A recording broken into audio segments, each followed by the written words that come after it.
Kita lanjutkan pembahasan kita tentang kebenaran firman Tuhan. Nanti kita akan bahas tentang pikiran. Buka sebentar di Amsal pasal yang ke-23 mulai ayat yang ke-7 di bagian A. Sebab seperti orang yang membuat perhitungan dalam dirinya, demikianlah ia. Ternyata apa yang kita perbuat, apa yang kita lakukan itu dipengaruhi oleh pikiran kita. Kalau pikiran kita ini nggak sesuai firman, apa yang kita pikirkan yang tidak sesuai dengan kebenaran firman, yang kita lakukan pun juga ternyata sama. Nah, pikiran kita ini harusnya sejalan dengan Tuhan, berpikir sesuai dengan kebenaran firman Tuhan. Banyak dari kita orang percaya seringkali terjebak dengan pikirannya yang tidak sesuai dengan kebenaran firman Tuhan. Berpikir dengan cara pandangnya sendiri, berpikir dengan cara pandang orang lain, berpikir dengan cara pandang nenek moyangnya yang selama ini diajarin. Sehingga semakin hari semakin jauh, penuh dengan ketakutan, penuh dengan kekhawatiran, penuh dengan kepanikan ketika menghadapi masalah, tidak bisa melihat bagaimana bertindak dengan baik, bagaimana bisa melihat masalah itu dengan kacamata Tuhan. Hidupnya dipenuhi dengan ketakutan. Harusnya kita sebagai orang percaya yang lahir baru di dalam Kristus, pikiran kita harus taklukkan kepada Kristus. Nah, kalau pikiran di dalam orang itu tidak benar, kalau di dalam diri kita ini nggak benar, di dalam diri kita itu tidak kudus, di dalam diri kita ini tidak suci, apapun yang kita lakukan adalah hal yang tidak suci, tidak berkenan di hadapan Tuhan. Makanya pikiran kita harus taklukkan sepenuhnya kepada Tuhan. Tidak ada solusi lain. Kita harus tahu bahwa hidup kita, apa yang kita pikirkan secara terus-menerus lama-lama akan menjadi kenyataan. Bahkan sebagian banyak orang itu khawatir dengan apa yang belum pernah terjadi loh. Akhirnya khawatir dipikirin terus lama-lama jadi kenyataan. Bahkan kekhawatiran itu sebenarnya 90% tidak terjadi dalam kehidupan kita. Karena apa? Pola pikir kita yang penuh ketakutan, yang dipenuhi dengan kekhawatiran. Harusnya pikiran itu kita taklukkan kepada Kristus. Saya percaya kalau seseorang itu mengalami Tuhan secara pribadi, makanya kenal Tuhan secara pribadi. Jangan kenal Tuhan kata pendeta. Jangan kenal Tuhan kata orang lain. Alami Tuhan. Pengalaman kita dengan Tuhan itu mengajarkan kita mengalami Tuhan, menyelami hati Tuhan. Kalau kita kenal Tuhan, kita tahu siapa yang kita sembah, siapa yang kita layanin. Kita tahu berharap kita kepada siapa. Hati kita nempelnya kepada siapa. Tapi kalau kita nggak tahu Tuhan yang kita sembah itu siapa, hanya kata orang, kata pendeta, kata kitab ini, kata kitab itu, tapi nggak ngalamin Tuhan. Waktu kamu ngadapin benar-benar kenyataan, kehidupan yang nggak benar di hadapan Tuhan, kacau. Kamu hanya sekedar membaca tapi nggak memiliki kehidupan. Nah, kekristenan itu adalah praktek hidup sehari-hari. Salah satunya menaklukkan pikiran kita kepada Kristus. Tapi kalau orang itu dipenuhi dengan pikiran-pikiran busuk, pikiran jahat, bagaimana mungkin hidupnya berkemenangan di dalam Tuhan? Coba perhatikan di Markus pasal yang ke-7 ayat 20-23. Apa yang keluar dari seseorang, itulah yang menajiskannya. Sebab dari dalam hati orang timbul segala pikiran jahat. Percabulan, pencurian, pembunuhan, perzinahan, keserakahan, kejahatan, kelicikan, hawa nafsu dan iri hati, kesombongan dan kebebalan. Semua hal-hal jahat itu timbul dari dalam dan menajiskan orang. Nah, ini yang harus ditaklukkan kepada Kristus. Kalau ini nggak ditaklukkan, akhirnya apa? Membuat celah setan menguasai dan mengendalikannya dengan baik. Pikiran kitalah yang sebenarnya menajiskan diri kita, sehingga setan punya hak datang menguasai. Dan akhirnya kita dikuasai oleh hawa nafsu yang jahat. Kita dikendalikan begitu rupa. Nah, setan tahu persis di area jiwa kita ini, di salah satunya di pikiran kita ini, kalau kita nggak kendalikan, kita nggak taklukkan, kita akan dikotorin, diserang. Ujungnya hidup kita akan babak belur. Kita harus taklukkan sepenuhnya kepada Kristus, supaya hidup kita itu berkenan semakin hari semakin di hadapan Tuhan, semakin didapatin berkenan seperti apa yang Tuhan mau. Kita harus hidup benar-benar dalam kekudusan. Kita harus menaklukkannya kepada Kristus. Sekarang bukan di 2 Korintus pasal yang ke-10 ayat 4 dan 5. Karena senjata kami dalam peperangan bukanlah senjata duniawi, melainkan senjata yang diperlengkapi dengan kuasa Allah, yang sanggup untuk meruntuhkan benteng-benteng. Senjata yang diperlengkapi Kuasa Allah untuk meruntuhkan benteng-benteng. Benteng itu letaknya di mana? Coba perhatikan baik-baik. Kami mematahkan setiap siasat orang dan merubuhkan setiap kubu yang dibangun oleh keangkuhan manusia untuk menentang pengenalan akan Allah. Kami menawan segala pikiran dan menaklukkannya kepada Kristus. Nah, benteng itu adanya di pikiran kita. Nah, benteng ini yang membuat orang itu nggak kenal Tuhan, loh, nggak ngerti kebenaran. Sehingga tindakannya, apa yang dilakukannya tidak sesuai dengan kebenaran firman Tuhan, menurut kepandangannya sendiri, kebenarannya sendiri, sehingga mata hatinya buta, tahu-tahu dia kena problem dan masalah. Kalau pikiran kita ini dipenuhi dengan firman, hidup kita akan takluk dan tunduk kepada firman. Tapi ketika pikiran kita ini dipenuhi dengan pola pikir, cara pandang, pengajaran nenek moyang tidak sesuai dengan kebenaran, kenajisan, hawa nafsu, kepalsuan hidup segala macam, akhirnya membuat orang itu susah ngerti kebenaran, keras kepala, manangnya sendiri, hebatnya sendiri. Dan banyak orang dari kita benar menurut pandangannya sendiri, benar menurut cara pikirnya sendiri, padahal itu salah di hadapan Tuhan. Orang yang keras kepala, orang yang menangnya sendiri, orang yang bebal itu ya. Karena apa? Apa yang dia pikirkan, apa yang dia rasa itu benar menurut cara pandangnya. Sehingga tidak mau terima nasihat, nggak mau terima teguran. Orang-orang kayak begini ini, mata hatinya dibutakan. Mereka dipenuhi dengan benteng-benteng yang dipenuhi dengan cara pikir dan cara pandang yang dari setan, bukan yang dari Tuhan. Kita sebagai orang percaya harus tahu ini. Nah, kita harus menaklukkan pikiran kita ini kepada Kristus. Makanya ada orang-orang tertentu yang cara pandangnya itu susah sekali, bebal, keras kepala, susah dikasih tahu, dikasihkan nasihat. Karena apa? Dipenuhi dengan benteng-benteng. Nah, benteng itu dibangun oleh siasat manusia. Pikiran, ajaran, didikan nenek moyang, ajaran yang salah, pengetahuan yang salah, kepahitan, sakit hati, luka di masa lalu, akhirnya menumpuk, akhirnya membuat benteng. Seseorang itu susah sekali diajar, susah sekali dinasihatin, susah sekali ditegur, karena penuh dengan dirinya sendiri. Nah, orang-orang model kayak begini, kita harus doakan, kita harus minta terobosan, supaya orang ini ngalami jamahan Tuhan. Mata hatinya dibukakan, pikirannya dibukakan untuk ngerti kebenaran firman Tuhan. Nah, kita sebagai orang percaya, kita harus menaklukkan pikiran kita ini yang nggak benar tadi kepada firman. Jiwa itu salah satu bagiannya adalah pikiran. Jiwa dalamnya adalah apa yang kita pikir, apa yang kita rasa, apa yang kita mau. Kalau jiwa ini kita nggak taklukkan, jiwa ini akan mengontrol dan mengendalikan, akan menyeret kita jauh dari kehendak Tuhan. Jiwa dan roh itu dua hal yang berbeda. Roh jadi tempat tinggalnya Tuhan waktu kita lahir baru, tapi jiwamu masih belum diperbarui. Apa yang kamu pikir, apa yang kamu rasa setelah kamu lahir baru masih tetap belum berubah dan harus diperbarui hari demi hari. Harus ditaklukkan kepada Kristus. Banyak orang jiwanya belum di dalam Kristus sekalipun fisiknya sudah di gereja. Sehingga cara pandangnya, cara pikirnya, keputusannya, sikapnya seperti orang dunia, persis seperti orang dunia. Hidupnya jadi batu sandungan, nggak jadi berkat. Saya mau Bapak Ibu semua yang mendengarkan firman ini mulai memperbarui jiwamu, meruntuhkan semua benteng ini, menaklukkannya kepada Kristus. Semua benteng yang dibangun oleh keangkuhan manusia yang mengenal pengenalan akan Allah.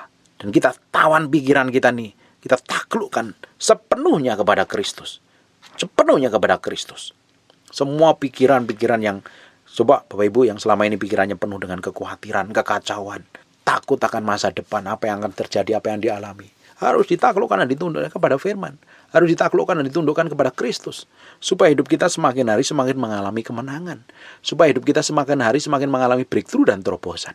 Harusnya hidup kita mengalami Tuhan setiap hari. Bapak Ibu, tidak ada solusi lain kalau hidup kita mau berkemenangan. Kita harus takluk dan tunduk kepada firman. Orang yang gak menaklukkan dan menundukkan diri kepada firman-Nya, orang itu jadi keras kepala sekali. Benar menurut cara pandangnya sendiri. Hebat menurut pemandangannya sendiri. Gak mau terima masukan, gak mau terima teguran. Orangnya merasa hebat dan benar. Dan banyak orang model kayak begini. Bagaimana mungkin orang kayak begini kenal Tuhan? Bagaimana mungkin orang kayak begini berkenan di hadapan Tuhan? Hidupnya akan ketemu masalah. Dan masih ada kesempatan kan untuk bertobat dan balik kepada Tuhan. Semua pikiran kita ini akan menguasai, akan mengendalikan. Karena bagaimana orang berpikir, demikianlah ia. Kita berpikir tentang apa? Tentang masa depan kita. Berpikir tentang kacauan, jadilah kekacauan. Kamu berpikir menjadi orang yang cintakan Tuhan, mengasihi Tuhan, kamu berpikir tentang keluarga akan dipulihkan. Ya kita harus berpikir seperti Tuhan berpikir. Yang kita pikirkan adalah cara pikir Tuhan, bukan cara pikir kita sendiri. Makanya pikiran kita ini harus selaras, sepikir sekata seperti yang Tuhan mau. Supaya hidup kita semakin hari semakin berkemenangan di dalam Kristus. Di Kolose 3 ayat 1 dan 2 itu carilah perkara yang di atas, di mana Kristus ada, duduk di sebelah kanan Allah. Kita harus menaklukkan pikiran-pikiran kita kepada pikiran Kristus. Bukan menaklukkan pada pikiran yang di dunia, kita harus menaklukkan pikiran kepada Kristus. Harusnya kita semakin hari semakin berjalan dalam kemenangan di dalam Tuhan. Harusnya. Di Filipi 4 ayat 8, pikirkanlah perkara-perkara yang di atas. Filipi 4 ayat 8, pikirkanlah yang baik, sedap didengar, patut dipuji, sebut kebajikan, pikirkanlah semuanya itu. Pikiran kita harus selaras dengan apa yang Tuhan mau. Loh, kalau selama ini ngelihat apa yang dilakukan orang di sekitarmu buruk, di sekitarmu itu jelek, apa kira-kira yang kamu harus pikirkan? Ya kita harus berpikir, menaklukkan pikiran kepada Kristus. Tuhan mau orang itu berubah, Tuhan itu mau hidup kebenaran. Kalau kita berpikir seperti itu, kita nggak akan sakit hati. Tuh, kita ini bisa sakit hati dan jengkel dan dendam karena apa? Kita berpikir dengan cara pikir kita sendiri. Kita melihat semua orang yang menyakitin kita dengan cara pandang kita sendiri, dan kita akhirnya kesel dan jengkel. Tapi kalau coba pikiran kita taruh seperti pikiran Kristus, karena mereka orang nggak bertobat, orang nggak kenal Tuhan, makanya kita punya belas kasihan, bukan malah menghakimi, bukan malah menuduh, bukan malah melakukan hal-hal buruk. Jadi saya berdoa Bapak Ibu, hidup kita semakin hari semakin menaklukkan diri kita sepenuhnya di dalam Kristus, semakin berkemenangan. Orang itu berkemenangan apa tidak ditentukan dimulai dari pikirannya. Kalau pikirannya udah males, udah lelah, udah letoy, udah nggak punya semangat, ya bagaimana mungkin memiliki semangat? Bagaimana mungkin mengalami breakthrough dan terobosan? Bukankah hati yang gembira adalah obat yang manjur? Hati yang gembira dimulai dari mana? Pikiran yang berpikiran seperti apa yang Tuhan mau, berpikiran tentang kebaikan, berpikiran tentang terobosan, berpikiran tentang kekuatan Tuhan. Makanya kalau semangat kita lelah, semangat kita ini nggak ada, kekuatan kita juga akan jadi lemah. Bapak Ibu, kita harus belajar menaklukkan diri kita nih. Semakin hari pikiran kita kepada Tuhan.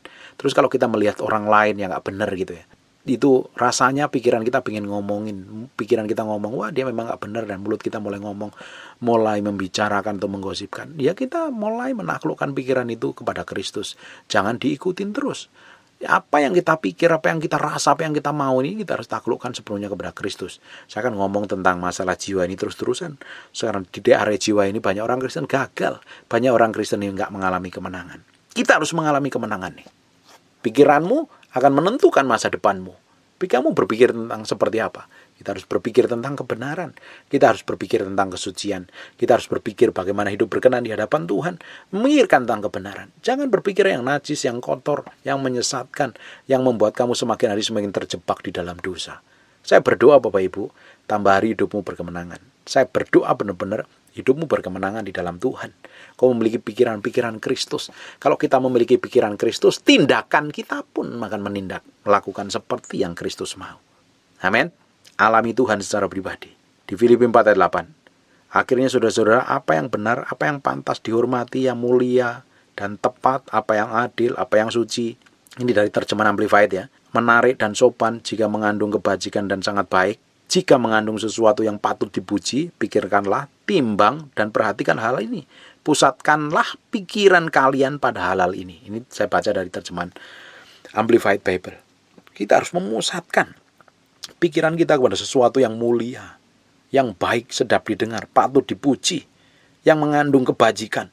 Kalau tidak, ya nggak usah dipikirin. Bagaimana Pak, orang pasangan saya selingkuh bertahun-tahun, masa saya nggak pikirin? Nah itu kan nggak mulia, nggak sedap didengar, patut dipuji. Jangan dipikirin selingkuhnya. Pikirin bagaimana suamimu dijamah Tuhan.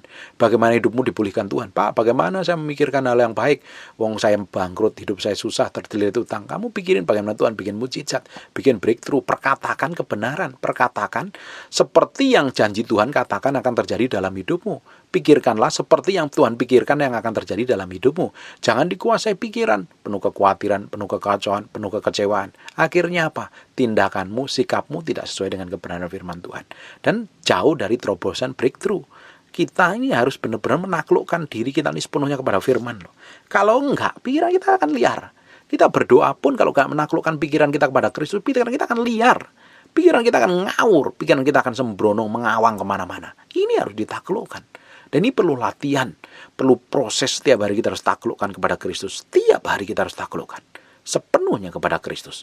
Semakin hari hidup kita akan berkemenangan. Semakin hari kita akan mengalami breakthrough dan terobosan. Semakin hari kita akan melihat kemuliaan Tuhan nyata dalam kehidupan kita.